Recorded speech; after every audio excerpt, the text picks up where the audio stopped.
Hey everyone, how's it going? Welcome to our pre-game for Monza happening tomorrow. So excited to get back at it. Dash, how about you? Fresh week? Fresh match day? I got 500 reasons why to say that I am in a very great mood and in a happy mood and a fresh mindset mood and a W mood. Oh So yeah. just want to say to everybody, hey, thanks for kicking us up to 500. We hit it this morning. David and I were both out doing stuff, so we're just kind of like, oh my god, we did it, we did it, we did it. So Yeah. our Turin Giants group chat was ecstatic. A lot of our shorts guys, Kevin was excited, Farhad was excited. So Everyone was excited. We're all we're all excited. excited. We did virtual champagne because none of us were together at the moment. So And it was like 8 in the morning, so yeah, it you was know. 8 in the morning. So Yeah, so thanks to everyone out there for subscribing and making this happen. And like we promised, there is going to be a shirt giveaway. That is the Marquisio shirt. I'll pull it up later as well so we can look at it in case you didn't catch it last time. But basically, I was looking at good ways to do this raffle. There's not very many good ones, I'll be honest. So this is what I'm going to ask everyone to do just to enter. Put a comment on the replay, not on the live. And I know not everyone's going to catch this one. So today and the past 4 lives, put a comment on it, and I can do basically a random comment picker. Whoever makes a comment, I can pick right out of there. So I'll pull it off those 5 videos total, and then from those names that I pick up, I'm going to do another random cycle of names to pick our winner. And I might have some discount codes as well to give away. So, if you're a little bummed out or you didn't catch it, hook me up. But the trick there, that's right, bait and hooks. I want to get you guys on the Discord. Why do I want you guys on the Discord so bad? One, because I want to keep on talking to you guys offline. And number 2, FIFA 23 is coming out. And today, Dash saw it. I was doing a test run. Apparently, 7 people watched it when I was doing the test run. no, it was me with 7 different phones. I was just playing Yeah. 7 different phones all at the same time just to mess with them. Yeah, exactly. He's at work and he just had all his work people watch me test FIFA 22 going online. But no, I got that figured out, so I'm excited to do that. That's dropping on the 27th.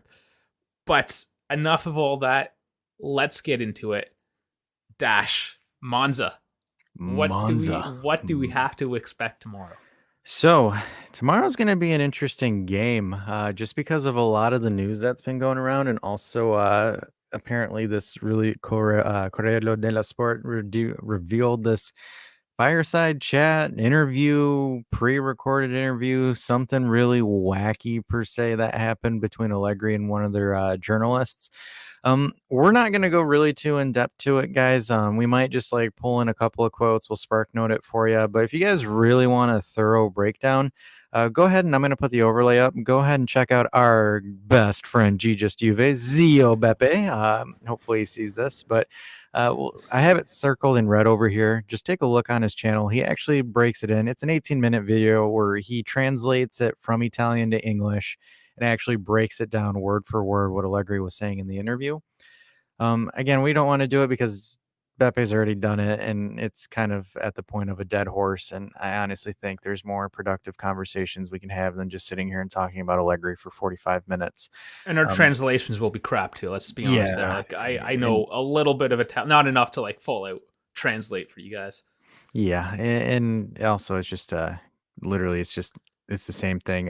Here's pretty much what it is. We have problems. It's on me to fix. I don't know how to fix them. That's pretty much what that interview was. So that's pretty much it, guys. So if you guys have any questions in the chat, spam them in the chat. Or if you're watching the replay and you want to start a discussion, shoot them in there. We do respond to every comment. A lot of you folks have noticed that. So again, also that and some housekeeping too. So if there's any kind of awkward noises you hear during the stream, just let us know. This is a live show, and also we are both wearing noise canceling headphones, so we can't really hear anything outside of our headphones. Kudos to the guy that caught the beeping on the last stream. I know what it was. I fixed it. Don't worry about it. But yeah, just stuff like that. Feel free to just chime in and say, hey man, I hear a door slamming or something like that, and we'll, slam the door shut. And if it's dogs losing their mind, I know, I get it. I'm sorry, they're nuts. It's part of the show, guys. The dogs are part of the show. But yeah, of course, that's what I'm trying to do. Some more of the pre-recorded stuff for you guys as well. clean it up a little bit. The lives are fun. I prefer the lives, honestly. I like chatting to you guys. I like just rolling off the cusp and just feeling it a bit more than staring at a camera by myself in a dark room and just kind of doing a monologue. Not quite as fun, but I'll still do it, of course. Do it for you guys and keep you up to date.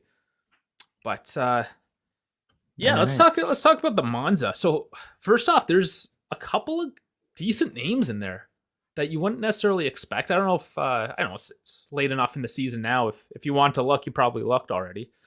But I'll bring up, Serie A's most trusted website, which is Transfer Market, as we all know.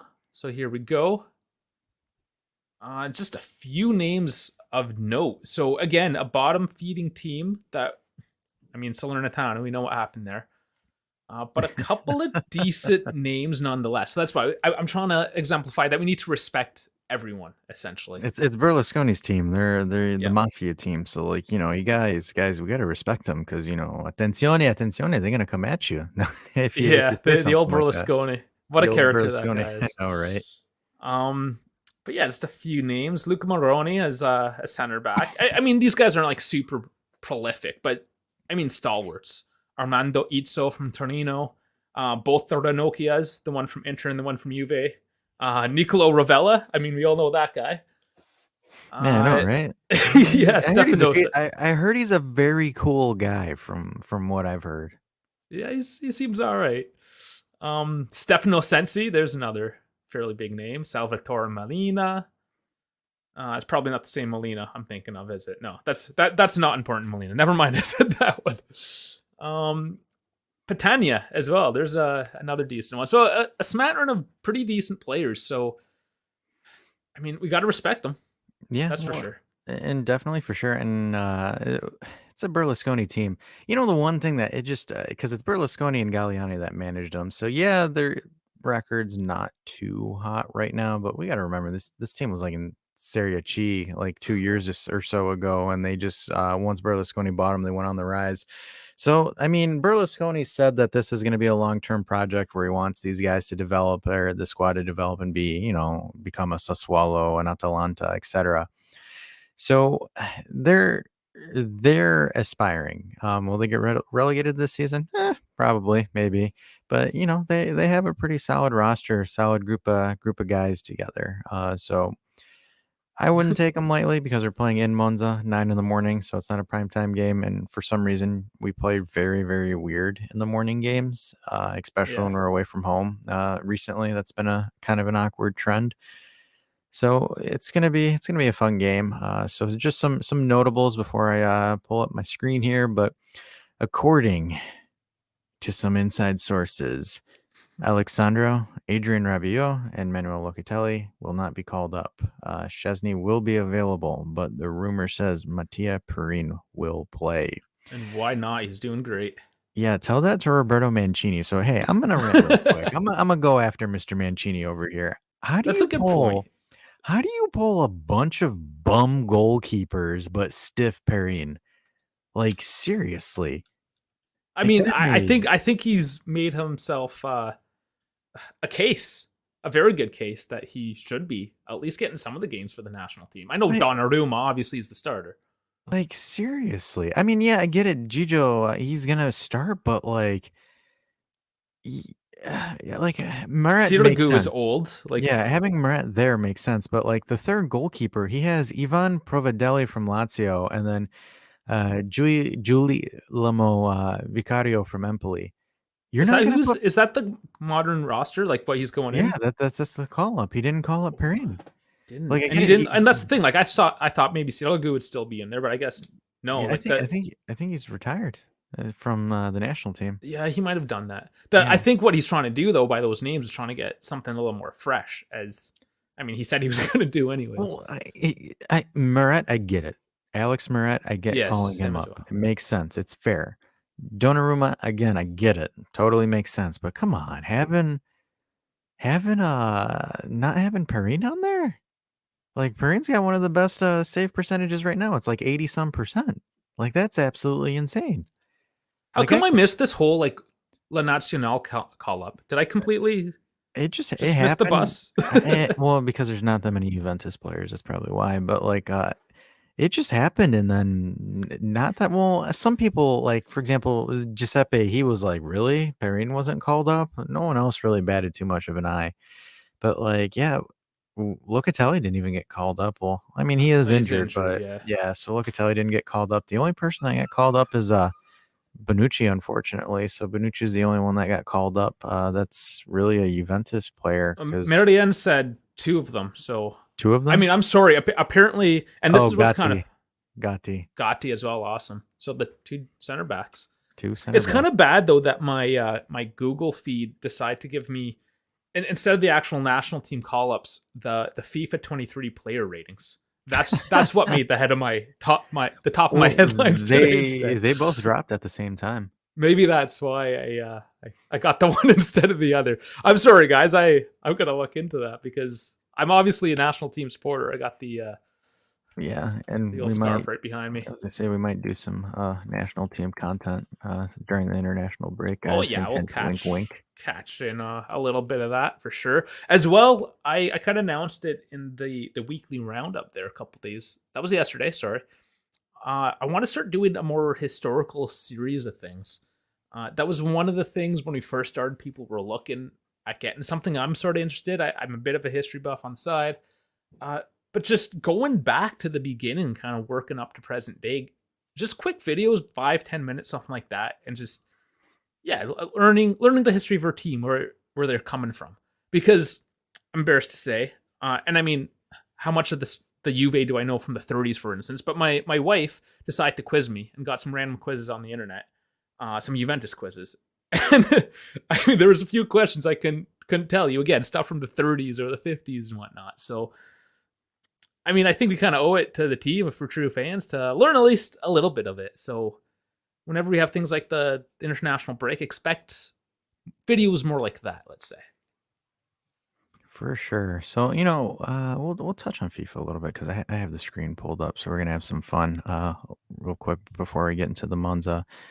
But so let me do window for FIFA. So this is interesting. So I pulled this up. I thought we should Other have ratings. yeah, I think we should have a little bit of a discussion here because some of this is insane.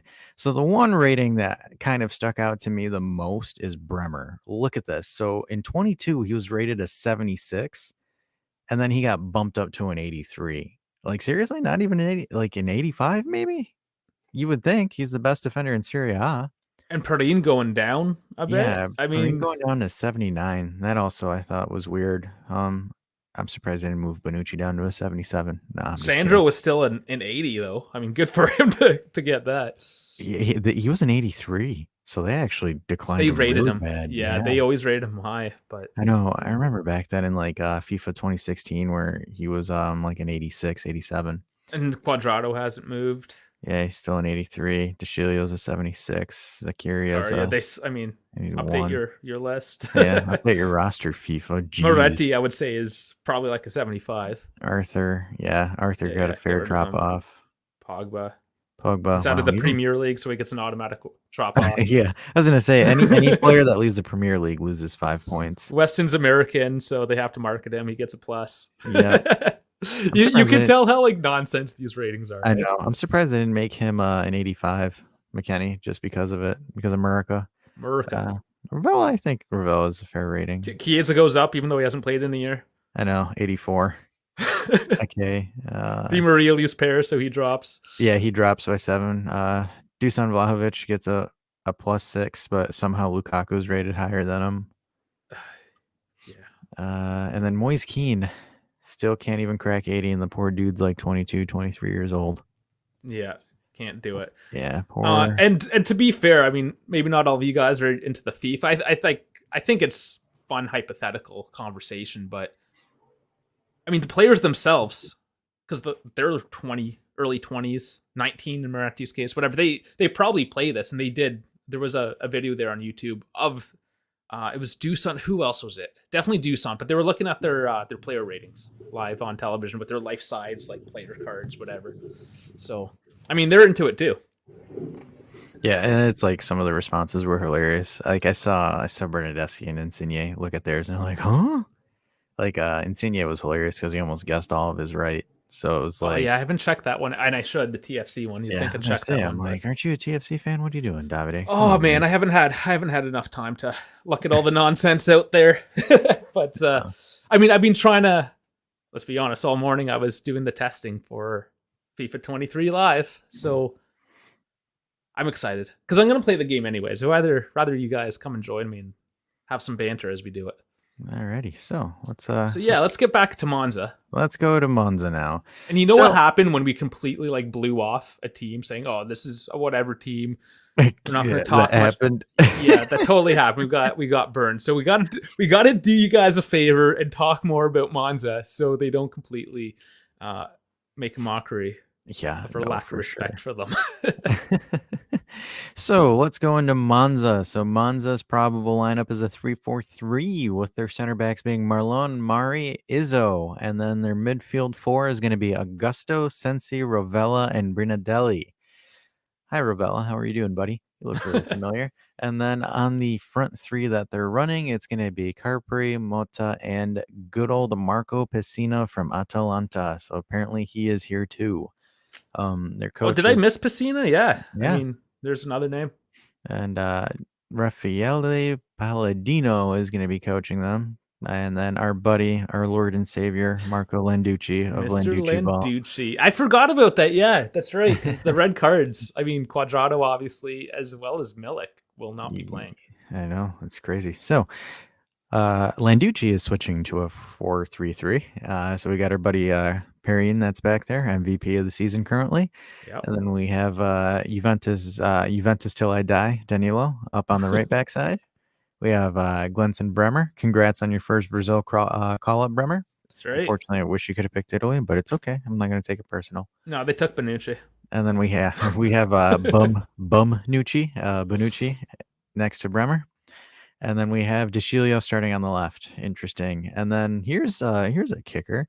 So McKennie and Paredes look like it was about an 80% sure that those guys were going to start, but we have an interesting start at left midfield.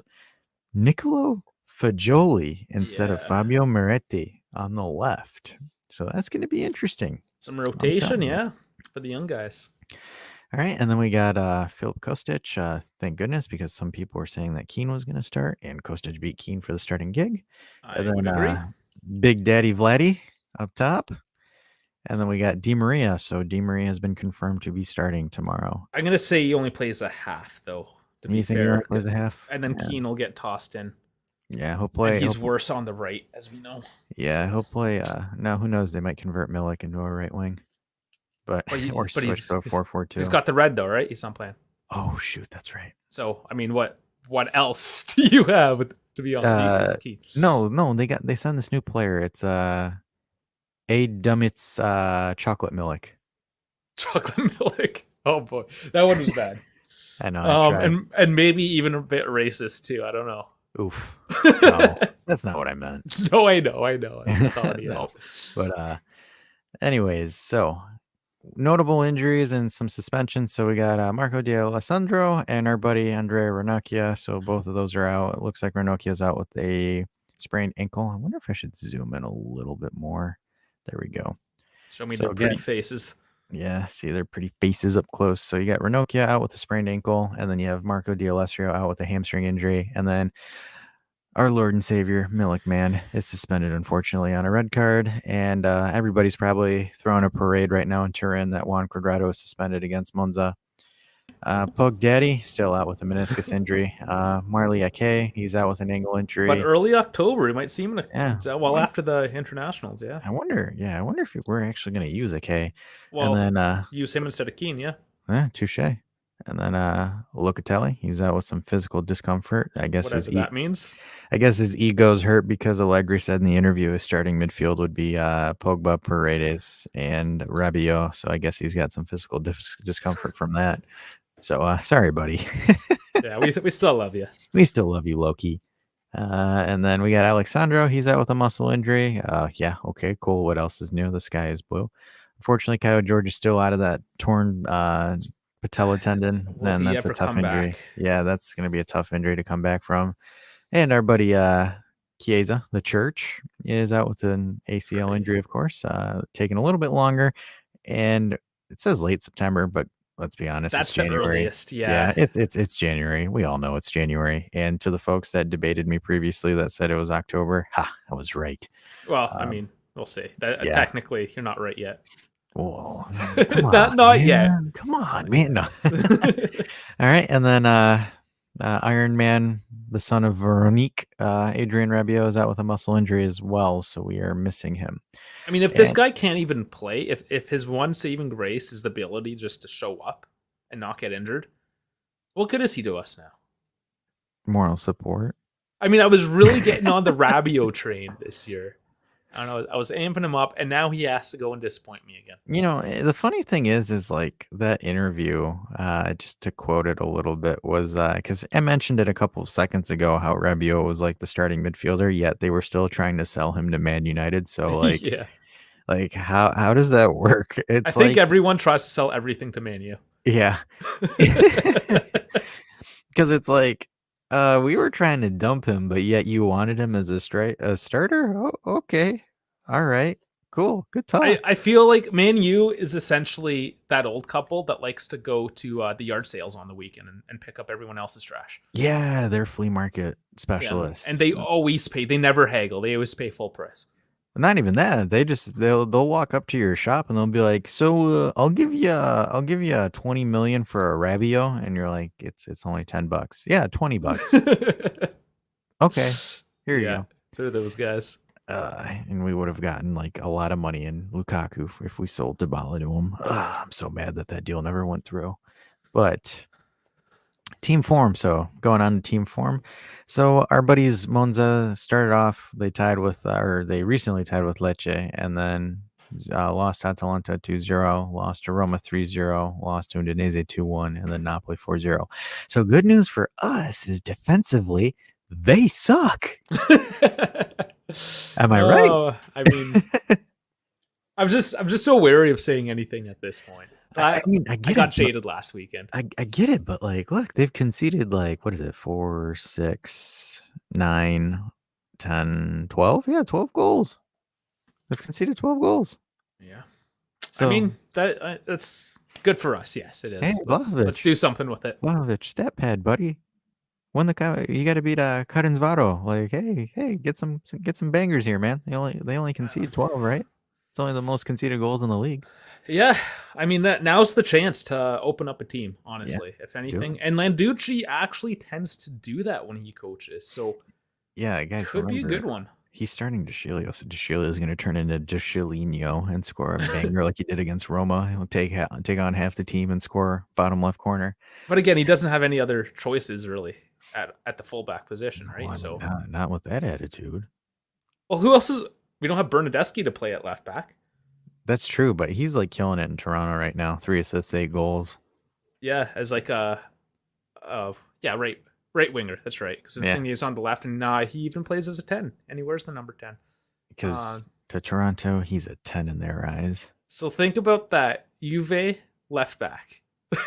Toronto, he's a number 10. But to be fair, Alphonso Davies, he plays left back for Bayern, but he's a left winger for Yeah. Team Canada. So Yeah, he used to, because originally he actually played as a winger and a center attacking midfielder before Bayern was like, hey, you can play left back, right?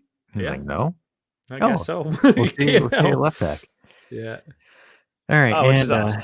and then going on to our form, this one's gonna suck, but 2-1 loss to Benfica, 2-2 draw to Salernitana, 2-1 loss to PSG, 1-1 draw to Fiorentina, 2-0 win against Spezia. So we're not in form. So Nope. offensively, we're not looking too sharp. Let's be real here. No, but our 2 losses are in the Champions League. So if you're looking just strictly Undefeated in the league, guys. Let's go. yeah, because that's how you have to do the head-to-head in this sense, right? So Yeah. technically our form is better. In theory, it is, Everything yes. for us, other than maybe our injury list, should be better. Yeah, And that's going to be, again, what's holding us back is not so much who we have on the field, but the fact that we don't have any consistency to build a system backup coach this time. I mean, the pieces are just getting thrown together again instead of actually fitting nicely. And that harkened back to what Allegri, his press conference. That's basically what he's saying.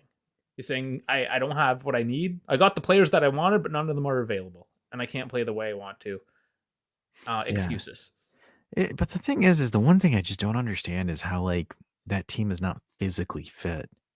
Like that's just weird. So they said that was another little point. Is at the same time as last year, they have, I think it was 11 injured players as opposed to 10, but they've had a more congested schedule thus far this year. So it's almost about the same. So, but then again, you got new staff, medical staff. So what they're saying, everyone, is go blame Qatar for the World Cup because the congested schedule. I mean, we can definitely blame Oh, Qatar. I want to hear conspiracy theory. Allegri blaming Qatar 2020. Yeah, I mean that's a whole political thing that you can slide down into very easily with this one. But, it's a huge rabbit hole. Yeah, and you know what? I'll give a shout out. I don't mind shouting out other channels. Tifo Football. They've done a series on the World Cup in Qatar. And then anything just from the political side to the technology in the stadiums to just the logistics of it all. So if you're interested, I mean, they cover it pretty well. I'm not a huge fan of their takes on specific teams. Like if you want to just have a laugh, watch their sensible transfers on Juventus, and none of it makes any sense. So on one hand, I'm recommending a channel, but on the other hand, I'm telling you, it's entertainment value. Let's say. We'll leave it at that. So this is crazy. So apparently we've only played Monza once. Ever, eh? Ever. It was last year. And if I pull up that game. In the friendlies. Okay, that's right. Yeah, I was wondering when that was. So Renaki and Kulusevski scored. So this was back then last July. Yeah, so that was a pregame or preseason. Yep. So it was the last time we actually played against them. And oh man, look at our squad: Kulusevski, Brigatani. Hey, Ranocchia. Yeah, I know, right? Ramsey, Ranocchia, Rabiot, yeah, Ramsey. That's right. Ramsey was in the defensive midfielder role there. Yeah, he was there for like 2 weeks, and then he sucked, and we're like, yeah, now we're taking him out. Yeah. And then we got Demiral before we sent him back to Atalanta, and then DeCilio and Tech, and then who did Ronaldo even play that game? No, he didn't play that game. He was busy looking to transfer to Man United. Yeah. Gosh. There was that comment earlier though that Messi better. Yeah. Clearly. Like that's pretty random. I don't know, Fish, if you're still in here. Are you feeding the fish a beer? What's going on in your photo there? Well, I mean, I think that's the fish taking a chug out of the beer, no? That's what it seems like. I mean, your photo has no context. Your reply here has no context. Let me know what you're talking about here, because Messi better than everyone. I don't know. I mean, that is an argument you can make. He is better than everyone. That is true. So some really cool match insights though. Monza is ranked 20th in goals scored per match, so 0.5 goals per match. So Allegri ball doesn't suck because there's a ball that sucks even more, and it's called Monza ball. Why are we talking about sucking balls, you creep? Oh, hey, yo, hold on. Jesus. Like, hey, yo, I got to go. Boy.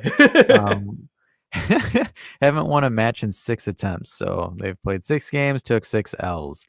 Haven't kept a clean sheet in 7 matches. Guys, like I said, let's score on them because they haven't kept a clean sheet. And if we don't score, I'm actually going to lose my mind.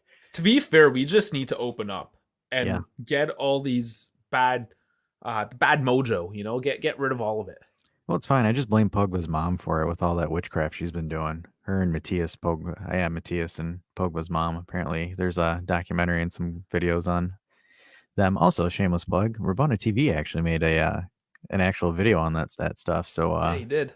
Yeah, check out Rabona TV if you want to look into the Pogba situation. He's got a video on everything, man. I don't know how that guy does it all. Yeah, I mean, he's a G, man. Adrian, he just gets, like, for example, anything like reasons why Thomas Tuchel's a terrible manager. That's one video that he did too. Why he is the German Allegri. And Yeah. even Dat Calcio boy, some super cool videos, super short to the point and gets it through for you. So check Speaking out. of which, he hasn't confirmed yet. He's got a pretty busy schedule himself, but we're gonna try to get him on maybe next week. I presented him the idea of doing the Maccabi Haifa, either a pre or post or both, whatever he can do. So, I mean, more guests coming your way, and I'm excited to have him on because yeah, he started about the same time as us, small YouTuber, but I think he's gonna get big for sure. He's got great videos, nice to the point, full of information. Yeah. Oh, hey, Bones is in the chat. Hey, Ooh, Bones. what up, guys? Yeah, what's going on? Oh, nothing. Just we got a bone to pick with Monza. Yeah, hanging out Yeah, Saturday. I know. It's like, Try not to shoot ourselves in the foot by there's jinxing tomorrow's match. yeah, there's that one commercial here in the US where it's like, "Hey guys, what's up?" "Oh, nothing. Just sitting, drinking a bud." All Sounds like right. a Bud commercial. Yeah. Unfortunately, yeah. I mean, it's something what Labatt Blue. I mean, you can have a Oh, Labatt Blue commercial like that.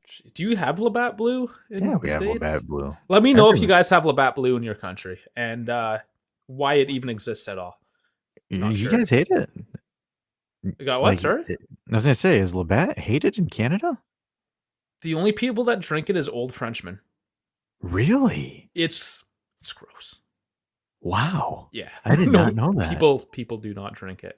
Well, no, because like, so my family owns a bar, and we actually go through a decent amount of Labatt. Really?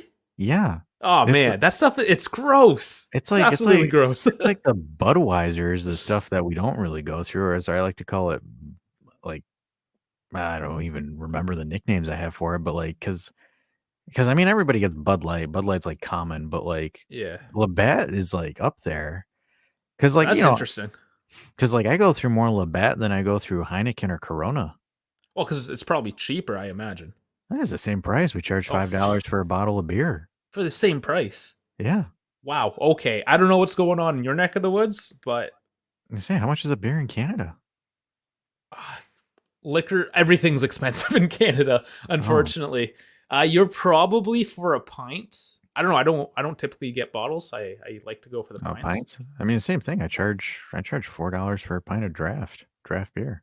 Oh, we charge more because there's more of it. I mean, everything's. Oh, When I go to wow. the States, I get very drunk because it's way too cheap. Yeah. Like Well, way too cheap.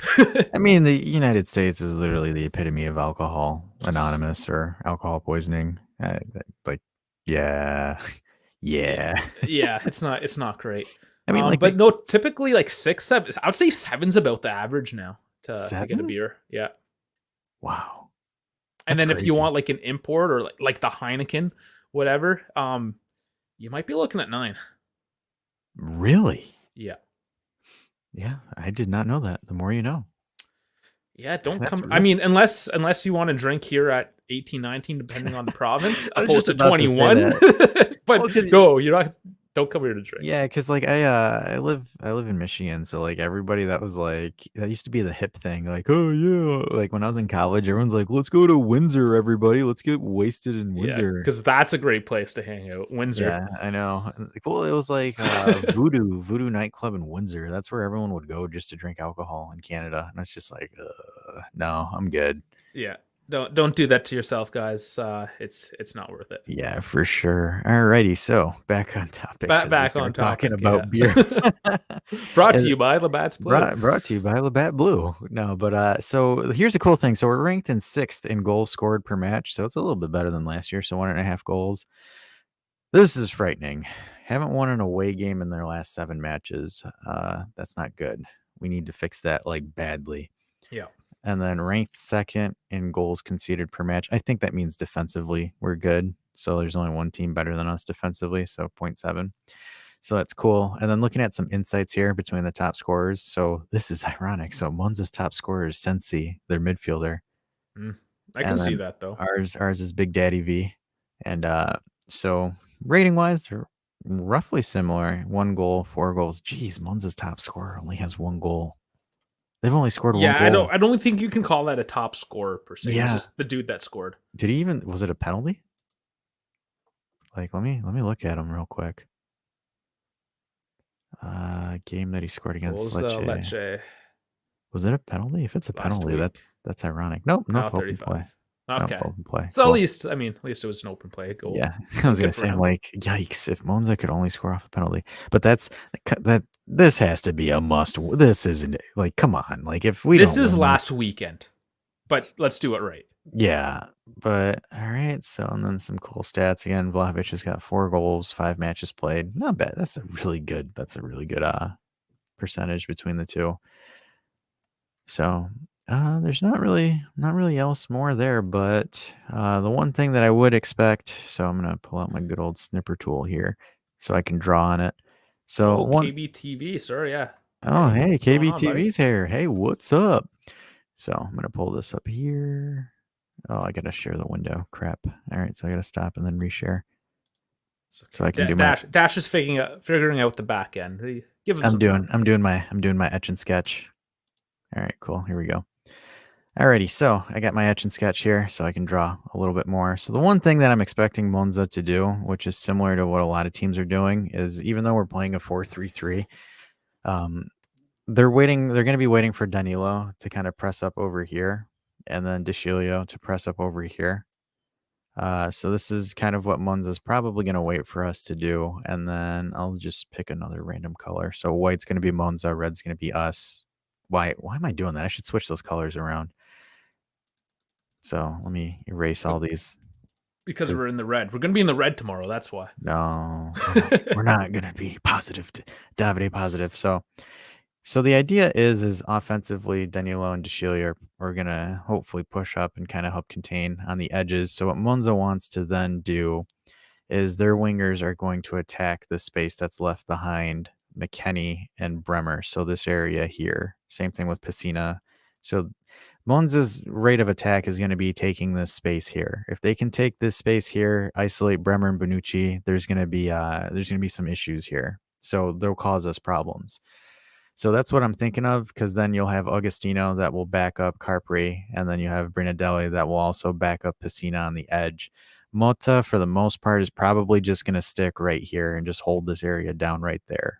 He's not really going to go and do anything too crazy, but I think he's just going to occupy the center backs, and most of Monza's play is going to be coming from their left and right wingers. Yes, KBTV. Pajoli looks like he's gonna be starting. Yes, it is a projected starting lineup. So here's the thing that what we need to do. So I just bear with me, friends. Just gotta erase all these etch and sketch lines that I've done here. This is And all. I feel like I'm on ESPN right now. I know This is great. I honestly thought of this on the whim. I was like, oh, I have snipper tool. Let me just do a screenshot and draft here. So the way that we're going to probably want to attack, or the best form of attack, is that we're going to want Di Maria essentially to, and then this isn't the actual line of attack. I just don't want to scribble Agostino off, guys. So just bear And with me. maximize it too. Get a little larger. Let me We like do it that. big. Yeah. That good enough? Cool. Yeah. All right. So we're gonna want Di Maria essentially to help isolate Izzo over here in this space here. So then you can create a one-on-one matchup. Same thing for Kostic as well for Marlon. So to occupy this area here, because then the good news is if you're able, and this is why I like countering any three-man defense with a three-pronged attack, because so Kostic is going to occupy Marlon on the edge over here, and then you have Di Maria occupying Izzo over here on the right side. That means our buddy, again, just bear with me with the lines here, Big Daddy V can occupy Mari in the center of the box, and it'll be one-on-one. So Vlahovic needs to be able to win that matchup if it's a one-on-one. I So like how you drew a heart over Marlon. that's actually kind of funny. I did. I Yeah. subconsciously did. Yeah. It's because And Kostic sir, loves him. yeah, there's lots of love there, Kostic and Marlon. But yeah, KB, you're asking for a 3-3 versus 4-4-2. It looks like Monza plays a 3-4-3. Yeah, and then we're projected to do a 4-3-3. So this is going to be essentially what I'm projecting the attacking play to be here. It's going to be essentially taking these guys out of the equation. Midfield wise, what I'm expecting is, gotta erase this crap. Yeah. All right, cool. All right, so midfield wise, so I'm going to draw X's for our forwards. So they're going to be here. So our forwards are going to be right here, essentially, preoccupying this area.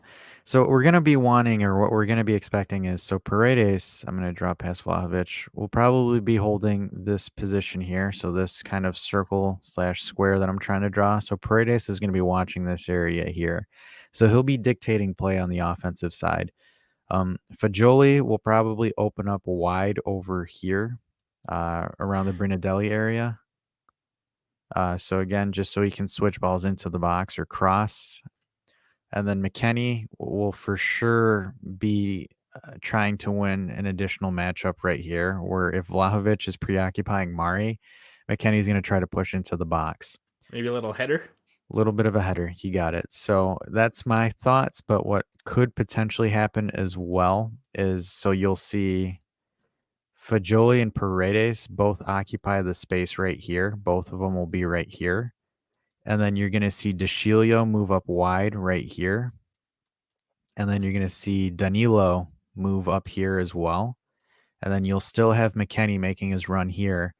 And then what'll happen is, and then Bonucci will move towards center half right here. Bremer will move right there. God, this looks ugly. Just bear with me, guys. Sorry. But That's all right. let me try to highlight different colors. So the yellow highlight's going to be what we're looking as far as our forwards and wingers. And then This looks like a second grade art project right now. I know. I don't have a tactical pad like where I can draw with my hands. I'm just going off of a mouse. So midfield, our middle area is going to be in blue. So it's going to be Paredes, Danilo, and DeCilio. And then our back line is going to be, we'll just do like neon purple or pink. Oh, that's what I'm talking about. Looks like Miami now. Yeah, let's go. And then I'm going to throw Perrine here for any garbage balls. Perine's not going to play outside the line, obviously. But No. so as an offensive shape, I think it's going to be a 4-4-2 offensively. 4 players forward, 4 players holding the middle of the park, and then 2 in the back. That's going to be the press that we'll do. That press works effectively well. So we actually did that press against PSG in the second half, and we did it in the first like 15, 16 minutes of Roma. And we also did it as well against Fiorentina. But essentially, this is the press that they want to do, because if you look at it, so everything's being occupied. Each player is being occupied by a person or by an X. The only free runner is McKennie, but like these guys are all being occupied as well. So what that does is it allows the team to win high pressure balls in their opposition's half, and then with that extra mismatch here with whoever Mari's guarding, whether it be McKennie or Vlahovic, it's going to free someone for a quick strike. So this is going to probably be, and if you guys notice it when we're playing, you'll probably see something similar to this. So now I'm going to draw with this on the potential for concern. So because we have a lot of space here, so these guys are going to be preoccupied. Pacina, again, it opens up space for Pacina to go this way, and this opens up space for Carpri to go this way. So we're going to assume that Monza is going to play back, soak up pressure, and try to attack. The thing that concerns me the most is what happens with DeCilio and Danilo. So like with Benfica, Cuadrado got caught out a lot. So that opened up one of their wingers to come in and get behind. Because the thing is right now defensively, so let's erase all of this stuff here. So defensively, Juve is struggling on covering experienced or pacey wingers or good wingers in general. Because again, they had Joe Mario and David Neres for Benfica, and in the second half, they absolutely ripped Juventus apart. So the concern, or the cause for concern, is where Carpri goes in this area here, and where Pacina attacks in this area here. So Danilo and DeCilio need to make sure that if they push forward, they don't leave. Let me draw that a little bit better. So what they want to do is Pacina is going to try to attack this space over here. This is going to be the space that Pacino wants. And then Carpri is going to want this space as well. So defensively, It's the concern because our fullbacks. DeCilio, I mean, he's fresh. He's got a bit of legs. Danilo, how many minutes does he have? I think that's really the yeah, question. Well, the concern is how many minutes does the entire squad have? Because Yeah, if we're going off of the news reports, everybody's saying that we're heavily fatigued or we don't have legs, we have stamina problems and stuff like that. So it makes you wonder. Danilo, I'm not too worried about Danilo because I think Danilo isn't going to play as forward as yeah, maybe Giglio will. yeah, that's true. But because the thing is in theory, offensively, we could be a hybrid. So it'd be like this. So similar to the graphic that I drew earlier, but in theory, DeCilio would push up and then Danilo would slide over and everyone Yeah, would three in slide the over. back. And then it would be a hybrid 3-4-3. But it's just the thing is regardless, I don't like putting us at three at the back because I love Danilo. He's great, but he's also slow. And then he's ridiculously slow. Yeah, and So well, and Bremer's not necessarily fast. He's a pretty big dude as well, right? So yes, but you want Bremer in the center because Bremer's your more physical center back. yes, exactly. So, Even but though, the point is, nobody's quick. Like the yeah, back so line is like slow. the back line is ridiculously slow. So, oops, I did not mean to highlight.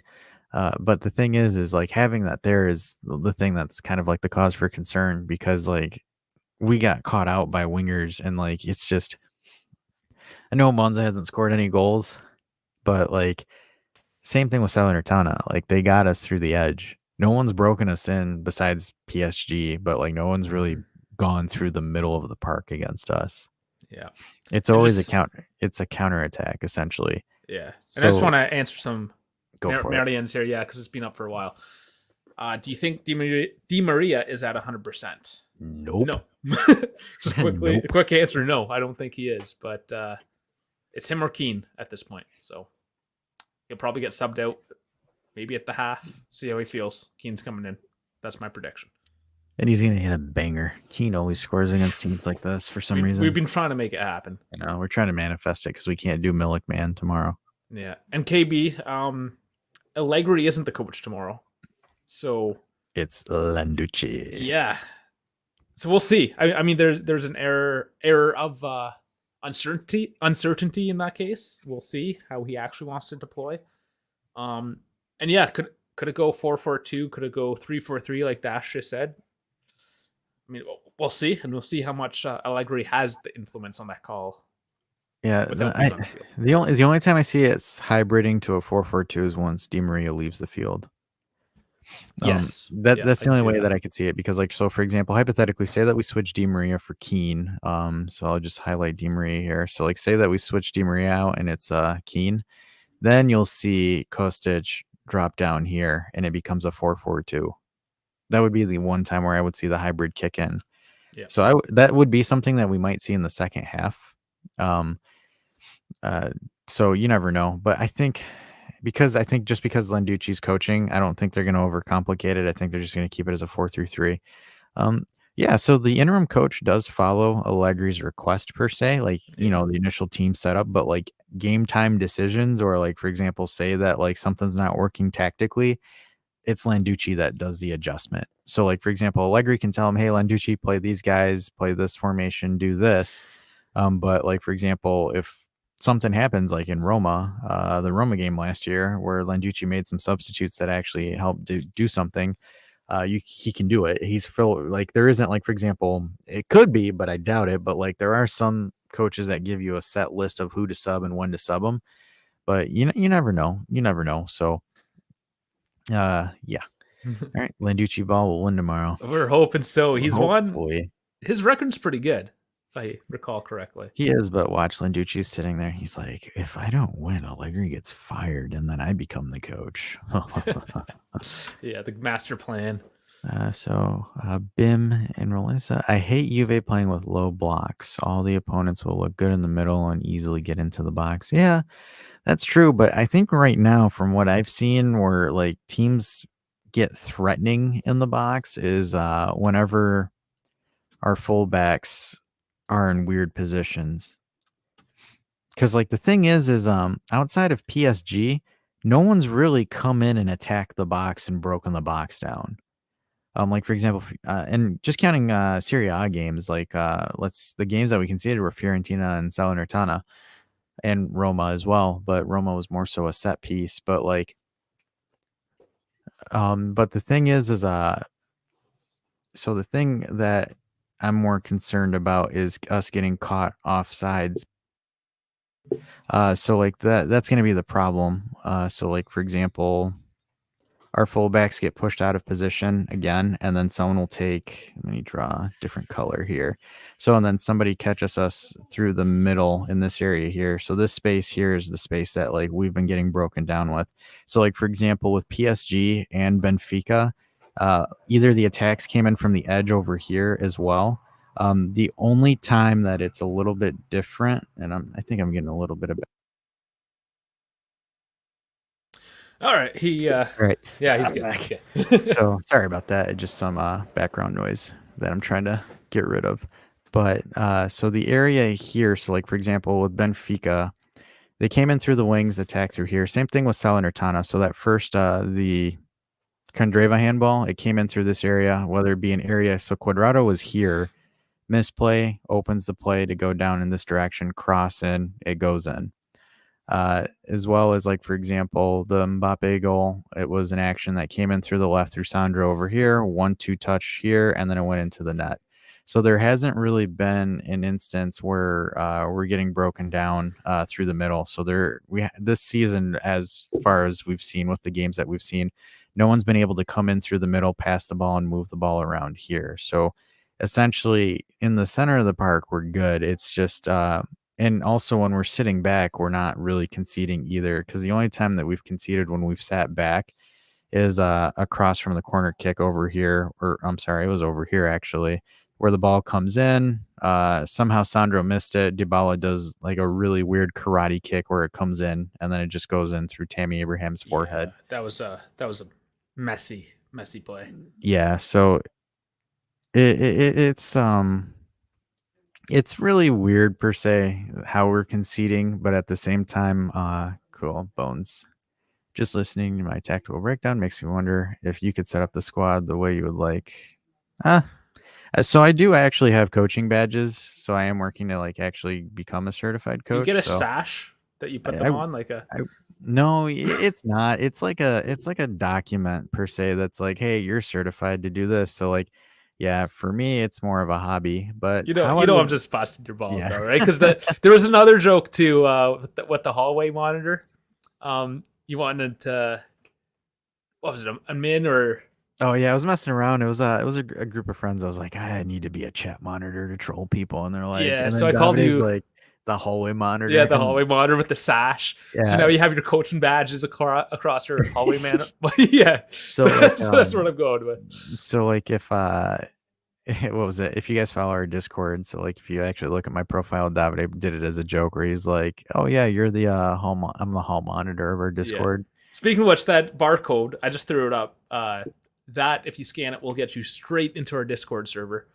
And that will get you all the latest videos, and just shooting the shit, essentially, some banter, and soon to be the FIFA matches as well. So, I mean, So Discord's a great platform. If you don't for like it, I sure. understand, but if you haven't tried it, give it a go. So Bones is asking for my mindset on setting these guys up, so I'll go over that real quick. So let me switch my pen Oh, color. and I'll answer this real quick as well for KB. We did touch on it.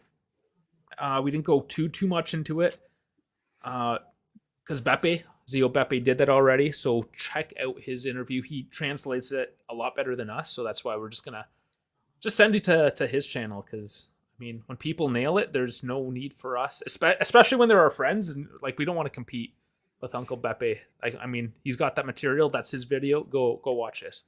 Yeah, definitely watch his. Yeah, and pretty much you hit the nail on the head, KB. So like he threw players under the bus, and like the one message that we got was, I need to figure out the solution, but I don't know how to figure out the solution. So that was the one thing that I got it. And to be honest with you, it's Corriere dello Sport. So I'm not a big fan of that newspaper. It Yeah, is a Milan-based newspaper. So like for gotta for be the fact careful. that like how they coincidentally like dropped it now out of all times for that, it just to me, I don't like looking into it too much. Like for example, like even Allegri's pre-match press conferences, like I just to me it doesn't mean much. Like I need to just see what's going on the field. I mean, we'll cover it if you guys like, for example, if there's like a really strong interest in covering certain things like that, Davide and I will sit down and break it down with you to the best of our ability. But like, yeah, it was weird. It doesn't make sense.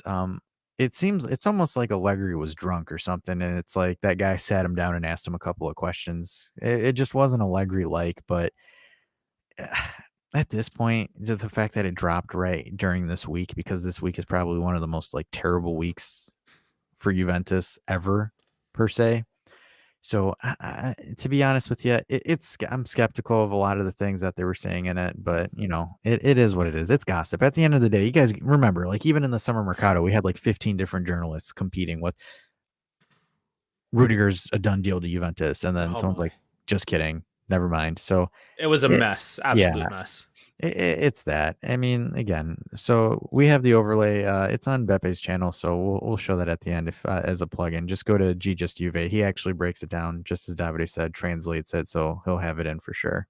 Yeah. And All right. Francisco Dominguez, yeah, thanks for joining. You're one of the few that came and bumped us over to 500. So thank you very much, and Yeah, hope you enjoy. awesome. So sorry, Bones. I'm gonna go back to how I want us to line up.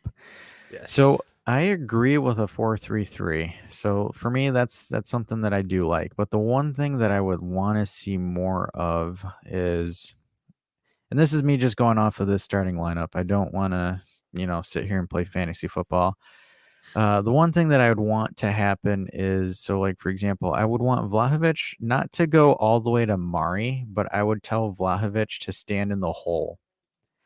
So it would be this area here. So this is what I like to call the hole. So it's a line of space in between the center back and your midfielders. Vlahovic normally plays shoulder to shoulder with your center back.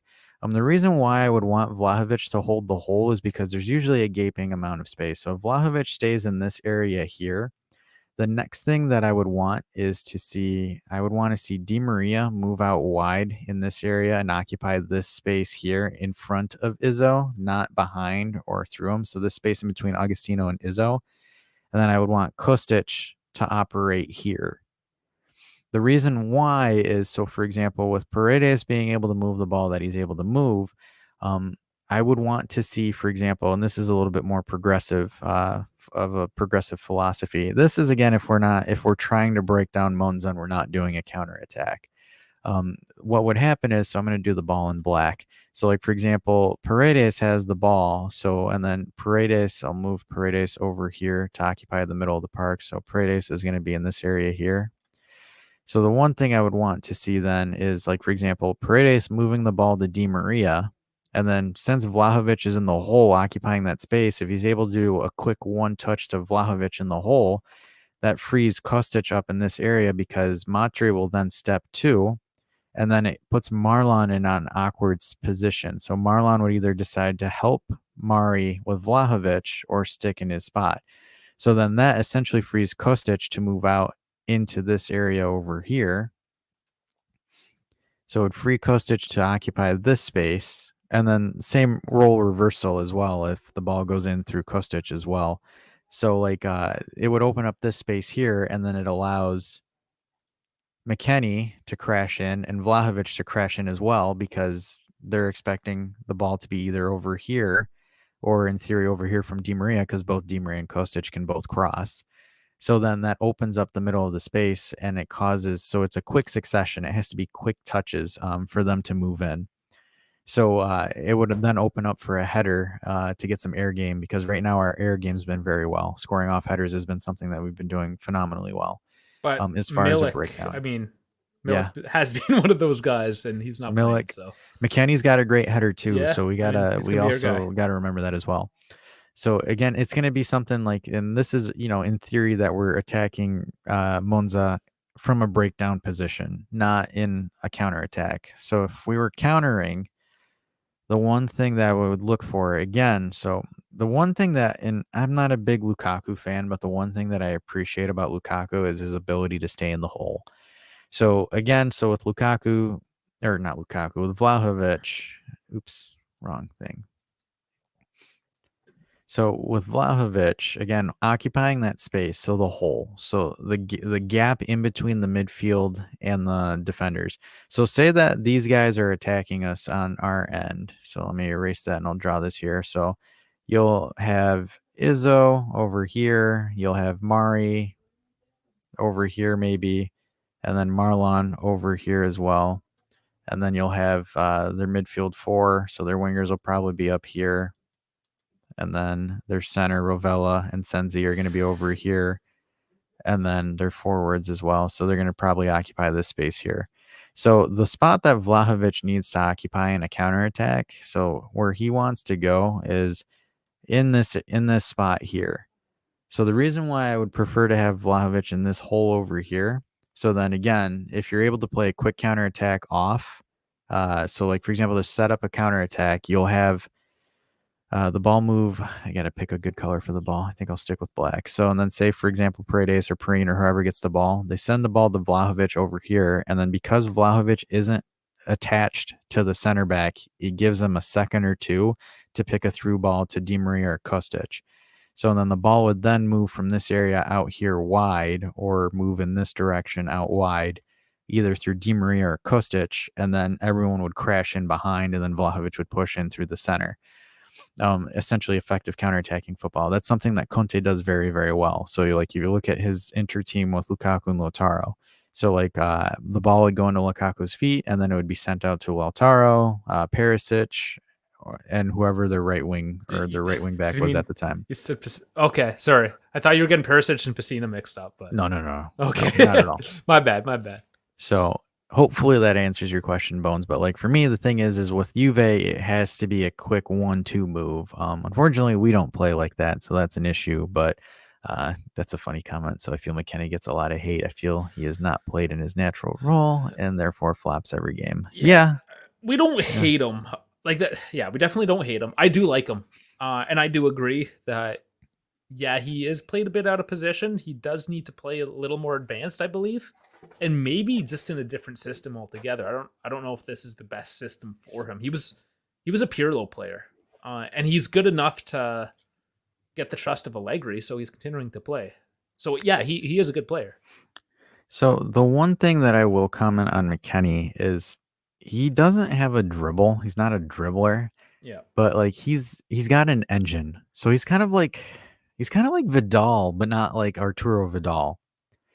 So like, because the thing is Vidal was just a heat-seeking missile in the midfield that would just tackle anything that walks. Yeah, that guy's a maniac. Yeah, because like the thing is like even like at Bayern or Barcelona or wherever he went after us, like he wasn't known for dribbling or making great passes or anything like that. I mean, the dude had like one of the worst penalty take-ups I've ever seen in my life. But like he could just come in and thump headers in out of nowhere. And like McKennie's kind of like that Arturo Vidal role, but like Vidal had an engine. Like prime Vidal could run for days in, days out. So it's like so like the thing is like McKennie's just there, like that's McKennie's role. And then you would have Paredes, who's your ball player essentially. The only thing I find a little bit weird is Fagioli, just because Fagioli isn't really that fast. He's kind of slow and he's a passer as well. So having a Fagioli and a Paredes both on the field at the same time, it's a little bit weird for me. Yeah. But I get it. I think it's just more so just personnel that he has, and he also wants to rest Moretti as well because I think he's still coming on though. Like Fagioli's not getting a full 90. You don't think he is? No, Moretti's coming in the second half. Yeah, I gotcha. So it's gonna McKennie. So we'll see, because the thing is McKennie's known for being a slow starter. I think Chiesa's known for being a slow starter as well. So that doesn't surprise me at all. But he's it's just weird. Like McKennie's just kind of like a weird player. Like McKennie in the U.S., yeah, that's a good comment. So Bones is saying watching McKennie in the U.S., I feel like he's doing more than Allegri is having him do, because I think the United States national team trusts him more. And there's a lot more space in the competition he's played against as well. You have to keep that into account. North American, South American, like the teams he's playing, they're not typically as defensively solid, the teams. They're open games. Yeah. Like it's not we're not saying that they suck defensively, It's a but different like style. No, it is. I mean, I watch it. I love the MLS. I watch that. I do watch Canada. So yeah, I'm not trashing it at all. It's just a different style. Yeah, and it's also like, for example, going falling into Bim and Roland just comment. So he's like, I don't want to blame the players, but seeing Kulusevski and Spurs. So that's a good comment as well. So like, for example, the Premier League, as popular as the Premier League are, like I think us in the chat, I think we can all come into common ground where Premier League teams aren't really defensively good. Like, can we, like everyone in the chat, like can we come into like just common ground that we can say that Premier League teams aren't known for being very good Do we need defensively? to bring back or bring up again We could, Alexander Arnold and yeah, we could. I mean, we could the talk about final? Alexander Arnold, Cancelo, and a bunch of and Man United's defense and Maguire and all that stuff. But like, Oh, because like Maguire, think what about a it, mess. and then even Van Dijk hasn't been playing well this year either. And I He's remember he was getting up there being, too, right? So yeah, and they were comparing him to Maldini. So uh, mm, I guess I can see, but Maldini was almost Maldini just his was own guy, dominant. right? Like his own Yeah, sort of legend. he was dominant for 12 years. Yeah.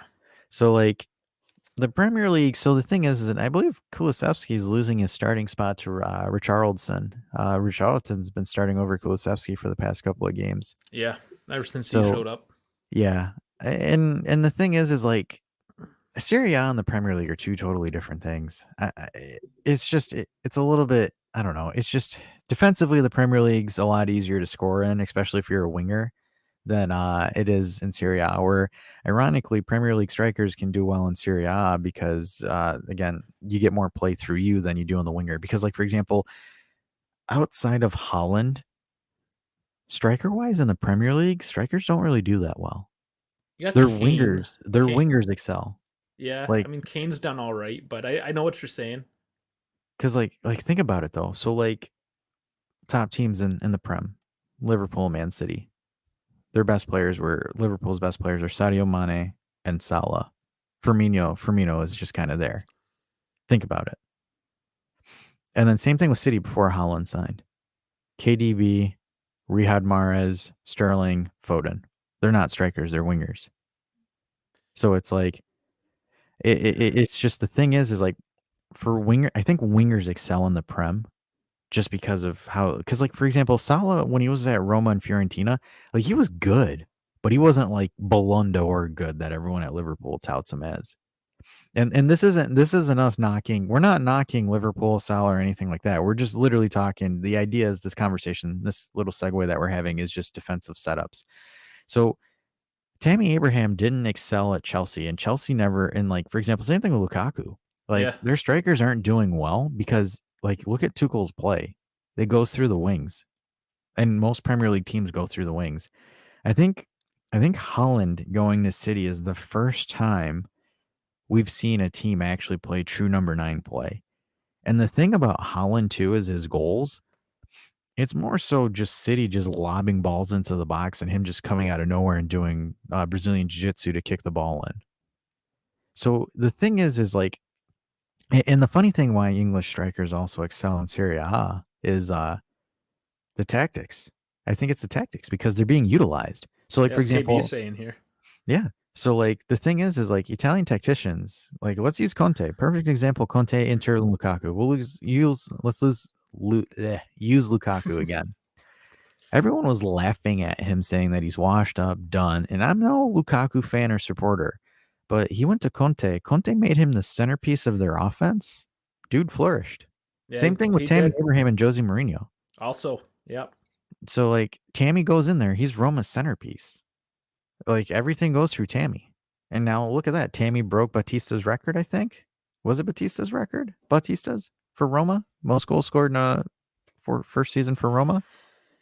Oh, you might be. Yeah, I I, mean, I don't have those numbers in front of me. again, I'm not a Roma fan, so I don't know all their legends besides Totti. I'm sorry, guys. If there's a Roma person watching this clip, I'm sorry, dude. But like the Premier League is a league where wingers do very, very well. Serie A, I don't think so. I think wingers struggle in Serie A per se, just because of how there's not that much space, and I think that's why Kostic is struggling a little He bit. is. He's even said that too. That just defensively, the defensive structure is not what he's used to, and it's a lot tighter now in the Italian league. Okay. So, yeah, that's Yeah, true. yeah. No, sorry, I was reading a comment. He said it's All but comments are rolling in now. yeah. Yeah, sorry. I got an accent, so I can't say that properly. But he said it's Batiste Batusta? But Batistuta, yeah, Oh, Batistuta. Batistuta. Yeah, I Okay. mean, you mess up a lot of names. I've kind of given up on correcting all of them because of the flow. Just guys realize Dash is not great at some of these ethnic names. So we'll leave it at that. Yeah, Not I that I'm know. perfect at it, but he's American, so he's naturally a lot worse. I know. I just yelling Merca Merca. No, but yeah, so okay, cool. So I was actually right though, kind of with the name of the player. I mean, I might have butchered the pronunciation, but I mean, hey, we're You're getting you're there. talking baseball players right now, You Batista. know, Batista. All right, so what does KB say? So, however, I believe many coaches are moving away from the standard in Italy and focusing on speed. It's clear that many small teams have taken the game to the Giants and gone toe to toe with them during games. Yeah, that So, has happened. you know the thing is about these smaller teams is that they're doing a lot of like what you see in the Prem, like the fast shiftiness of the wingers. So like Salernitana with their wingers with Kandreva, like literally it was wing play. So like uh Italiano with Spezia and his first season with Fiorentina, same kind of thing. It's just predominant shifty fast wing play. So I think that is the direction of the game where it's going. And this whole building out from the back thing is just really weird to me because, like, I don't understand it, and I think Allegri tries to do it very hard. I think Sarri does it very hard as well, and, like, even though, like, Sarri can be touted as an offensive coach, his play style is weird if you compare it to, like, a modern coach. Because like, the thing is, like, the modern game right now or what it's played in the Prem is it's a high pressure, so they usually win the ball in the opponent's half, and because the field's stretched so wide, your wingers get a lot of isolated play and a lot of space. So like you get to thrive there, or even on the counters. So like a lot of these smaller teams are pressing. They're coming at these bigger teams. Like for example, it's one of the reasons why Inzaghi's struggling with Inter right now. Inter Milan is struggling this season because the only team, in my opinion, that really utilizes winger play or building from the wings per se properly is Milan. Yeah, I Because mean like, they're doing not another great year for them. It looks like that they're gonna have. So think about it. Because like for example, Giroud, Zlatan, or whoever the number 9 is, Origi, like they're not really the centerpiece. It's Leao. yeah, I It's mean Leao, he's Hernandez. unlocked. Yeah, it's mostly like because the thing is Milan almost plays like a Premier League team if you think about it, just the way that they play.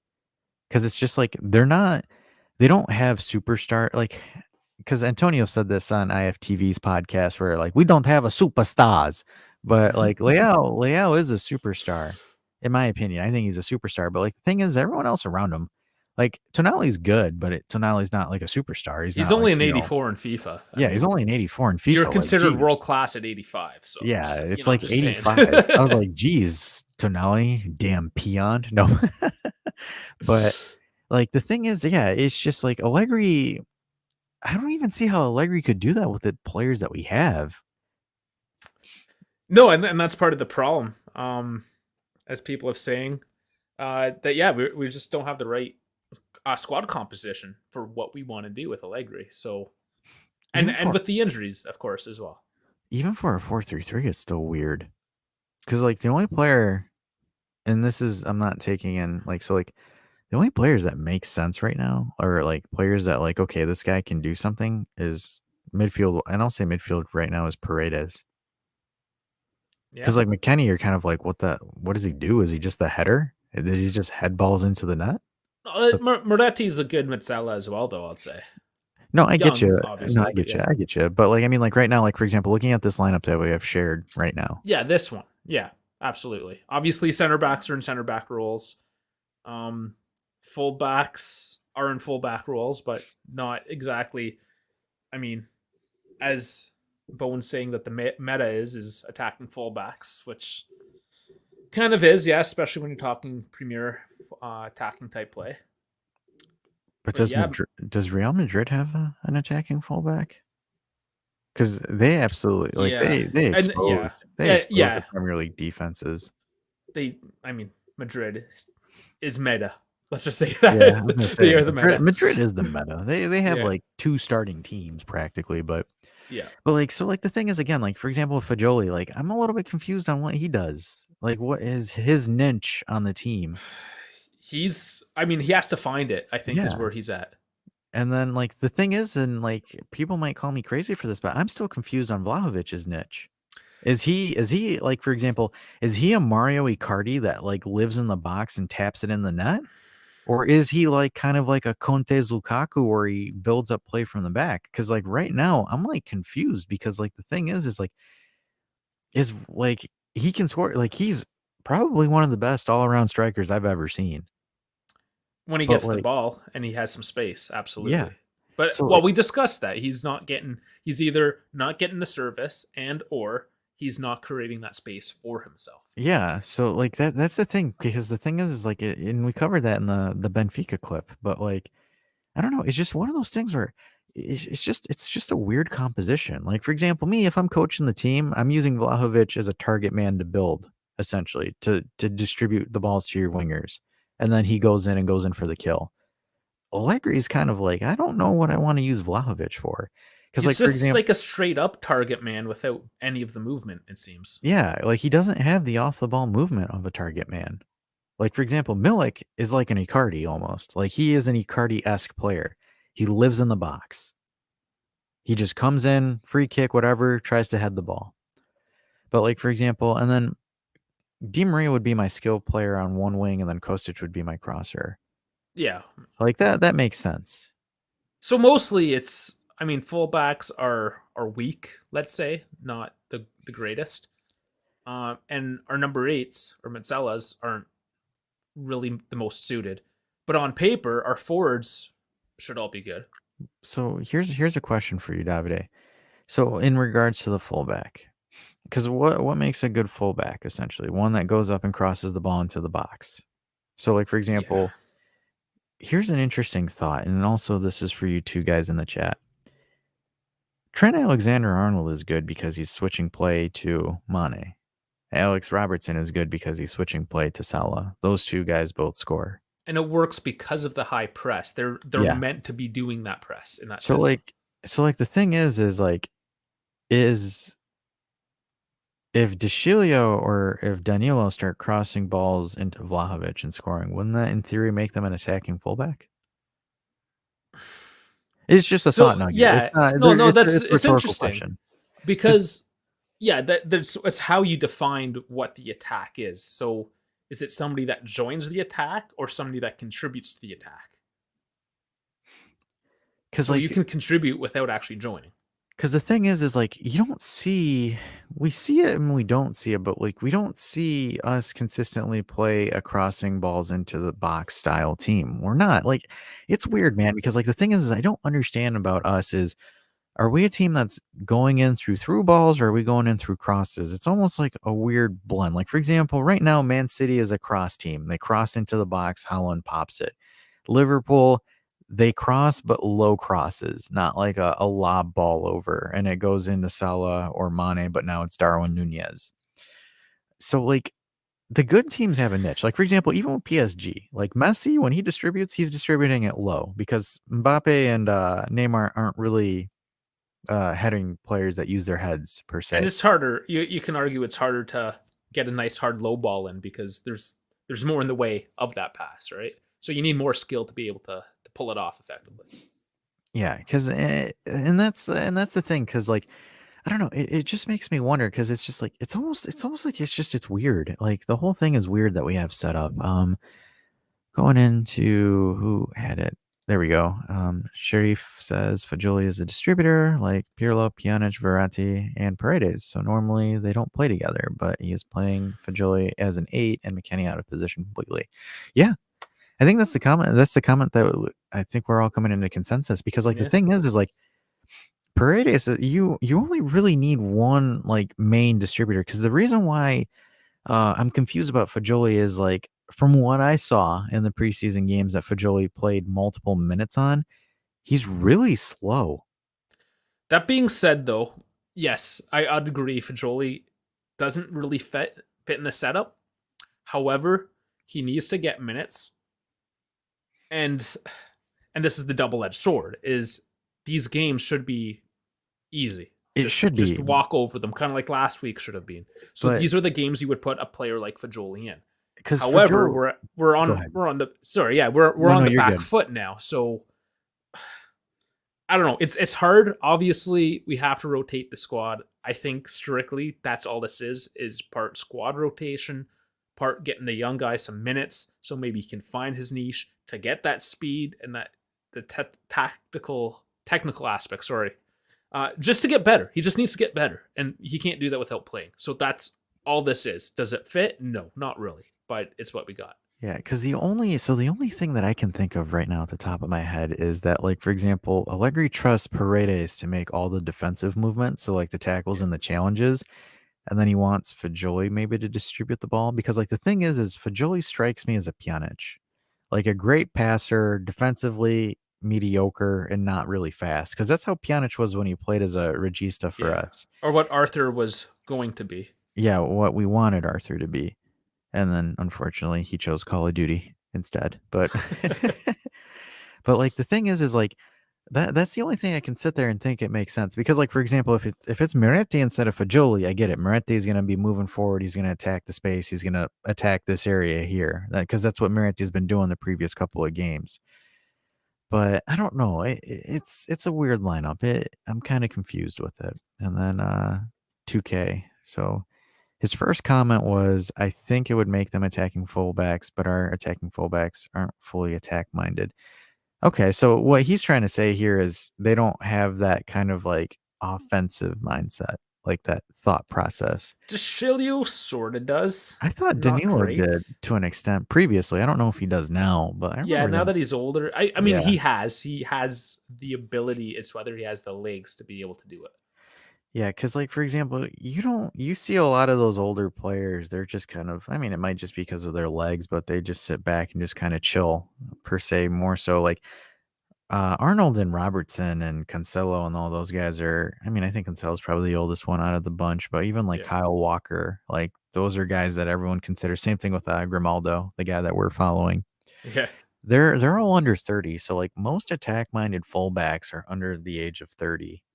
And then DeCilio is almost 30. He's not there, but I still I think think, he's like, for example, 28. If I 28, 29. yeah, he's up But like there. DeCilio's shown flashes where he's taking people on the dribble and cut in, cross, and shoot. So like DeCilio, I would say he's attack minded if Allegri lets him be attack minded. Yeah, Because like DeCilio can shoot. I think he's proven that he can shoot. Like he can cut in, he can dribble, he can do that stuff. I think it's more so it's just that Allegri doesn't let him do it more than him not wanting to do it. But and that's going on, part of it. Is what are the actual instructions for our fullbacks? yeah, because And like for like you said, Danilo might be slotting in more centrally as kind of backup there. yeah, for sure. And And Bowen, sorry, I was just thinking this as well. yeah, why didn't we keep Yeah, Pellegrini at the club? at Yeah, this that point we could have used them. that made no sense to me now, especially now because I'm thinking, okay, cool, we shifted Pellegrini. They're probably buying the Alexandro replacement. That's going to sit on the bench with Sandro essentially in alternate games, but we never did that, so that's kind of weird.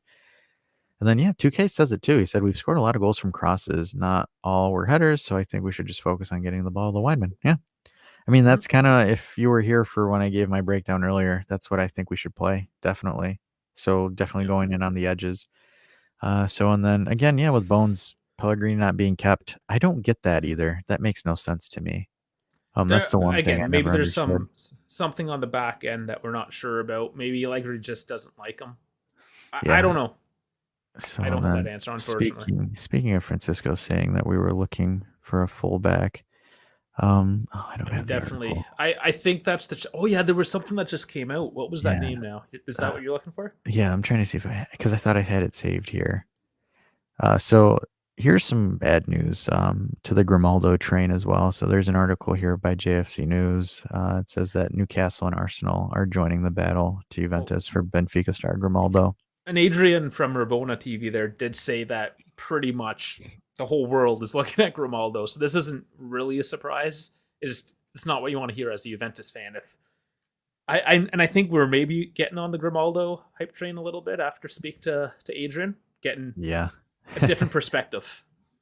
So, and that's good. Again, like I like to preach this just to everyone to get a different perspective, because we only have one perspective. Of course, we listen to Beppe, all the Juve cast. There's a few guys out there, so by all means, like I'm not going to be that guy that says watch us, only us. No, I want you to have a different perspective and then challenge our own perspective, because that's how we grow and get better, just as a community, as even teeny, right? So yeah, I mean that's just healthy. So let's continue to do that. Yeah.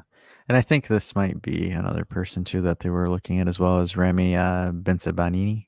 I think I pronounced that And right. Spainy, I think, yeah. I mean Benzebanini. that one I'm not 100% on. Yeah, he's an Algerian winger. Apparently he might be a target in the January window as well.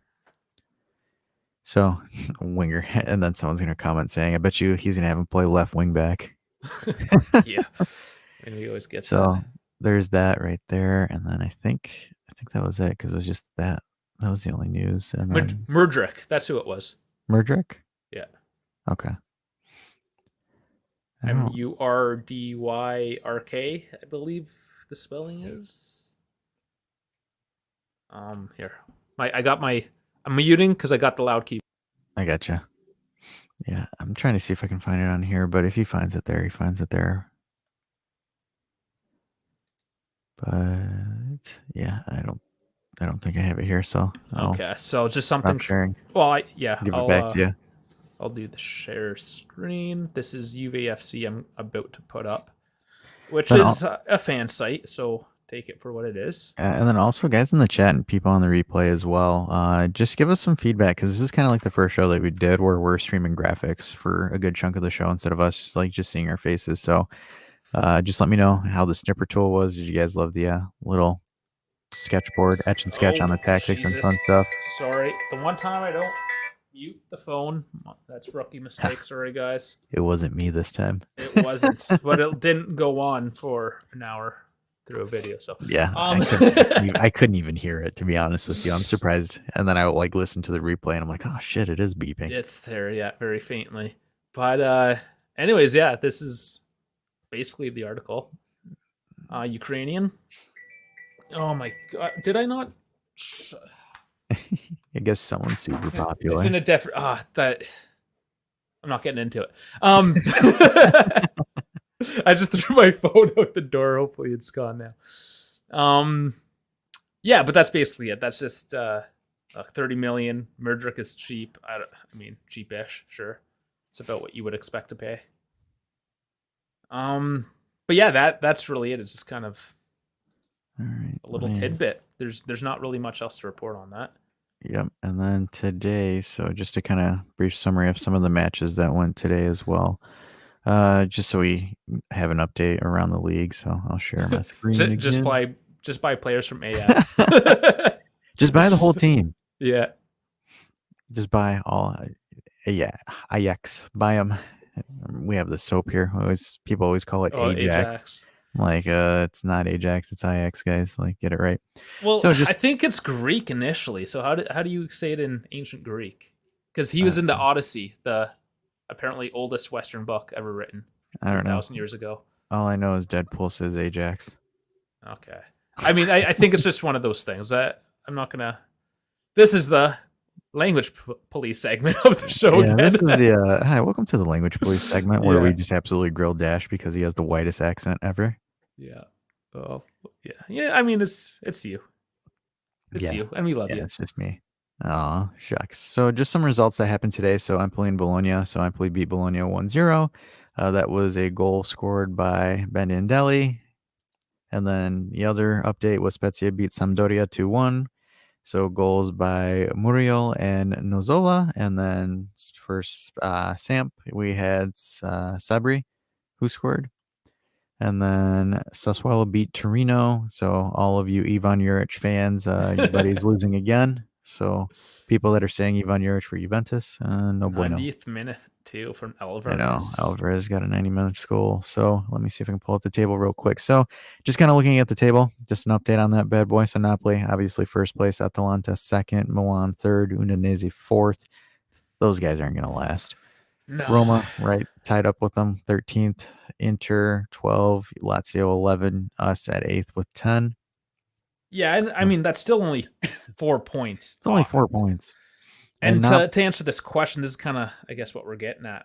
Matthew Montesano there. Where do we think we're gonna finish? I don't Man, know. it's so tight. It's I so don't tight wanna this year. I don't wanna make a prediction. But yeah, and I mean, I agree with him. He said so much Allegri out talk. That's why we don't really wanna do too much of it here on the channel. Like, we kinda had our thoughts on it, like, "Hey, he needs to adjust this, some adjustments there," but again, it's just bad content, guys. Like, we don't wanna sit here for an hour and 30 minutes, hour, 40 minutes, and just talk about how Allegri sucks, Allegri's out, Allegri, we don't want him to do this, blah, blah, blah, blah, blah, so We have a scholar here. oh, we do? He's letting us know the J in Ajax is pronounced in the Iliad. Interesting. So there's some 3,000-year-old history for you guys. Cool. Thank you for that. Yeah, that is really cool. Alright, so and then yeah, I mean, we're only 4 points out, so I don't think there is, like, it's funny, Bones is like, "We'll get there to a point in time," literally. Yeah, you guys will just see me turn around, reach around, and just start grabbing these bottles and chugging them when we get to that point, but we're only 4 points behind. Again, I'm not trying to be an Allegri sympathizer here or even an Allegri outer. We're 4 points behind, 6 match days in. Yeah, Uh, it's you got to keep a bit of the faith. I think it is yeah, still early. The table is tight, and yeah, I haven't completely jumped on the Allegri out because I'm trying to think of it rationally. The financial aspect, what would the next guy do? How are we going to rebuild from that? I think there's too many what ifs to just toss the guy out right now. So I'm still reserved personally, just on those grounds. yeah. And that's kind of like one of the thoughts too. It's just like for me, it's like the dude's got problems. Like it's easy. Like he has issues. So it's like he's got to fix those issues. It's all there is to it. So he, I don't like me personally. I just don't like firing coaches midseason unless you have like like if Pep Guardiola out of nowhere is like, hey, yeah, I want to coach Juventus, then I'm like, okay, cool. Let's Yeah. let's let's shift that out. But like firing Allegri for De Zerbi, Oh, he's did he out. take Was it Brighton? did he take the Brighton job? Yeah, I think that's pretty much done. It may not be 100%, but that's what it's Okay. looking like. But like anyone else, like even like Ivan Juric or Simone Inzaghi or Pioli or anything like that or Gasperini, like it's all a gamble, man. Yeah. Like, you can make the argument and say, "Oh, well, Allegri's gonna knock us out of 4th place and yada yada yada." My thing is I'm waiting until January before I start really hopping on anything. Yeah, for sure. I think that's just safe at this. If, Yeah, there's too many what ifs. yeah, like if we're 15 points behind the top spot in January, then I'm like, okay, scorched earth. Yeah, burn it all.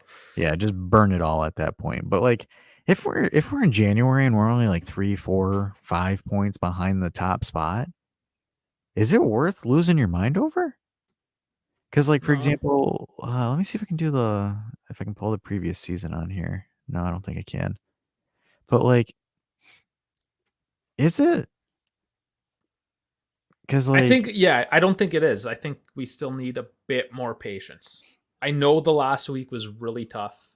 It's a really bad look. yeah, and I get that the league's gotten more competitive, so we're not gonna get, like, a 2015 comeback all over again, but, like, the thing is just, like, I know, like, our form is shit, like, I get that, like, it makes sense. But, like, I don't know, like are we jumping the gun a little bit? Like, yeah, like, for example, I agree with Beppe too. Like, for example, there are things where it's like, yeah, we have issues. There is problems with the squad that needs to get adjusted. Yeah. But like, and Lars brings up a good point too right now where he's like, we get rid of the coach and then what? Who's the alternative? What's Yeah, next? because it's a 3-year project that we're in the second year of.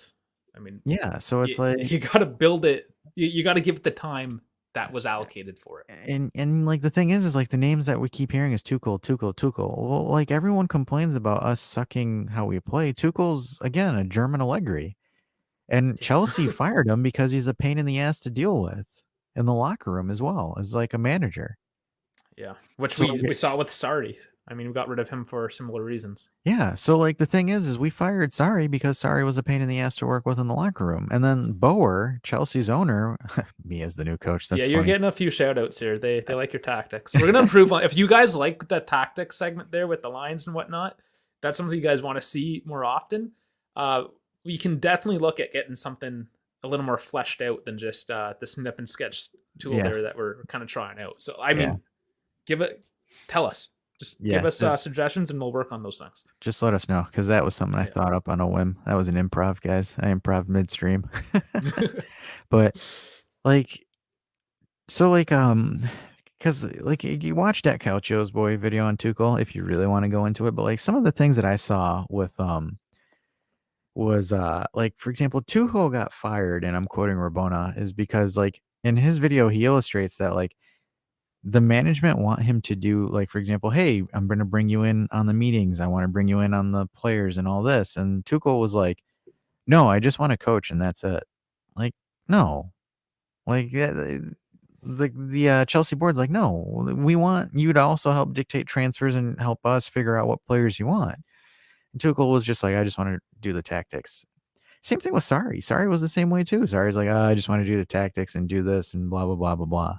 So it's Yeah. like, you take and here's the funny thing too, so and I'm sorry if anyone's a Tuchel fan. Tuchel got canned because nobody respected him in PSG. Like, he got canned from PSG for that reason.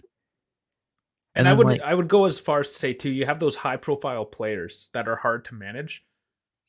And we sort of have that same issue as well. Maybe not as high profile as Paris, sure, but mentality wise, I mean, there's issues. yeah, and, like and the thing is, like, it's just, like, he plays ugly. I mean, like, he was the only it's, like, almost like it's not like Conte, I'm not gonna say he's like Conte, but, like, it's just it's an ugly way that he plays even with PSG. Like, PSG was underperforming with Tuchel with the talent that they had. I mean, yeah, they went to the final, but they got manhandled by Bayern Munich in that final. I mean, you can say whatever if this chance goes in or that, et cetera, et cetera. I mean, we can play that game all day, but On paper, they should be winning everything, really. yeah. So, But like, Real Madrid does that because mentality, the yeah, squad composition is just better with Ancelotti as well at the helm. the thing is like Real Madrid is like they're the hardest team to compare anything to because they're an alien. Like that franchise is an absolute alien. The reason why I say it is like you have a starting team and a starting team as your bench. Like the thing is, and I'm not shitting on Ancelotti at all, but like the thing that Ancelotti does well is like Ancelotti's able to switch and think on the fly. That's the one thing. That's why Ancelotti works really good with Madrid and he sucked with Everton. Because like you have world class players at Real Madrid, just move the jigsaw pieces around, and that's what Ancelotti does very good. And he did that with Milan too, because like Milan, star studded talent roster, incredible roster. Ancelotti literally just picks and moves around the chessboards. Like, he's like the Don. He's like the Godfather. He's like, okay, I'm gonna move you here, I'm gonna move you here, you're gonna do this, we're gonna do that, we're gonna go over here, we're gonna play like this. And they do it. Like he flopped at PSG because PSG just only really had Zlatan in Everyone flops 2012. at PSG, it seems like, because Everybody I does. mean, they can't finish at the But, end. like, same thing with Bayern Munich too. So, like, for example, he didn't do too hot at Bayern Munich, but, like, he did well at Madrid. I mean, Zidane I'm not gonna shit on Zidane, but, like, Zidane did well too because I think Zidane also is, like, the same coaching style as Ancelotti. He was Ancelotti's assistant when Ancelotti was there back in 2012 or when he came in. He came in as a Primavera coach and was, Ancelotti's assistant coach. So, like, they have the same style. Like, Zidane and Ancelotti are literally the same coach in a way. I think Zidane's just younger and more accustomed to the modern game, but Yeah. 'cause, think about it, when, Madrid won the three-peat, Ancelotti is known for a 4-4-2, 4-4-2, 4-3-3 hybrid. Same formation Zidane ran. Nothing different. The only thing is he was able to convince Ronaldo to play as a striker. It hurt Benzema, but hey, they won. Yeah. And as I Alright. look at the clock, this was going to be one of those. Oh, we'll just blow it off. It's Monza, but I think we recovered to get the bad mojo out of here and give Yeah. this team some respect. Let's hope that actually comes to fruition tomorrow. So, we got a couple of comments. So they do like the etch and sketch. Would love to see more of that. Yeah, we'll definitely work on getting that better produced. Yeah, the lines and images were good. Like to see them. Great. Love to give you guys quality He loves content. drawing lines. I love drawing lines for you guys. 2K, very good. Thank you. Thank you. I'm gonna take a bow, but I can't because I'll fall out of my chair. Sharif, yeah, I agree with being calm in the alternative coach speak because we should not experiment. But since he's arrived here, he's not beaten a single team except Chelsea.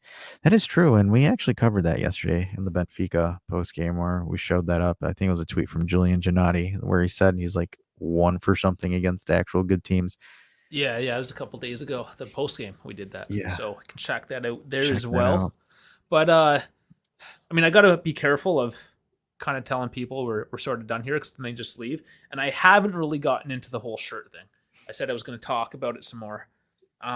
So yeah, everyone that is just joining, if you don't know, we've hit over 500, and I promised a lucky listener, subscriber that is, that yeah, we're gonna give. You know, it's just a listener. It's not even going to be a subscriber. It's just going to be open. Whatever. We're going to be generous here. I mean, generous. It's a shirt, courtesy of turngiants.com. So I'm going to bring up this screen as well. Sorry, there it is. So this is the shirt that we are looking to give away here. It is Il Principino, the man. So the Marchisio shirt. This is the one that Farhad wanted to give away. He's a huge fan of Marchisio. He does actually listen to the podcast as well. So if you didn't know that there was a podcast, please check that out. But you can get all these different colors as well. So that's the banana, the white. That's the back it's showing. This, of course, is the front. We have this salmon colored. What do they call it? Solid desert pink. Solid desert pink. That's just, that's the one thing about colors, man. They just have some of the weirdest names. Yeah, they do. And anything from small to 4XL. So, extra small is apparently unavailable. It's so funny. But I want Allegri underwear. Can we tell that to Farhad? Can we just have Allegri's face on the buttocks area? Yeah, we can certainly do that. I don't know if he'll do it, but we can certainly ask him. That's actually pretty funny. But yeah, before I get distracted, because I do want to tell you how to enter for this, just to make it a little more democratic, what I'm going to ask people to do, so not in the live chat here, because I can't pull it off the live chat, but if you come into the replay and put in a comment, I can pull from those comments, essentially. So not only just today's video, I'm going to do today's video and the past 4. So if you've commented in the past 5 videos, essentially, including this one, we'll enter you in. And tomorrow, so that's the other thing, tomorrow we are going to come, and because it's an early game, we're going to come in tomorrow at the same time. That's 4:30 Eastern, 10:30 Central European. Yes, we usually like to give it 24 hours, but, we'll just get it done this weekend. And Monday, we're supposed to be, at least here in Canada, is our day to mourn the Queen. Whether, we all have our ideas on good or bad with the Queen, but that's what we got here in Canada. So I have a holiday on Monday, so I'm going to hit you hard tomorrow and maybe give you something a little extra on the weekend with my spare time. We have a special guest coming in tomorrow too. Possibly. There's always possibilities. Yeah. We open this up to anybody. You never know. People might just drop in, and that's kind of how we like it. But yeah, that is that.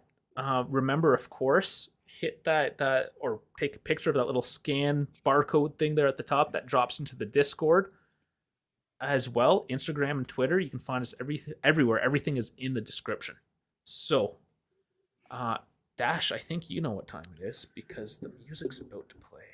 Oh, yeah. So, thank you everybody for tuning in and listening to our Monza and Juventus pregame. Some housekeeping notes before you guys go on to Giuseppe's stream, because he is currently streaming right now talking about the Allegri interview. So before you guys take off, shoot us a quick like, comment on the replay, share it to your buddies, and also when you head over to Giuseppe's Allegri stream right now, tell them that Dash and Davide from the Turin Giants sent you over. Other than that, guys, sleep tight, have fun with Zio Pepe, and we'll see you guys tomorrow for Monza and Juve post game with our friend, somebody we can't say yet. Thanks, everyone. It was a pleasure talking to everyone, and we will see you tomorrow.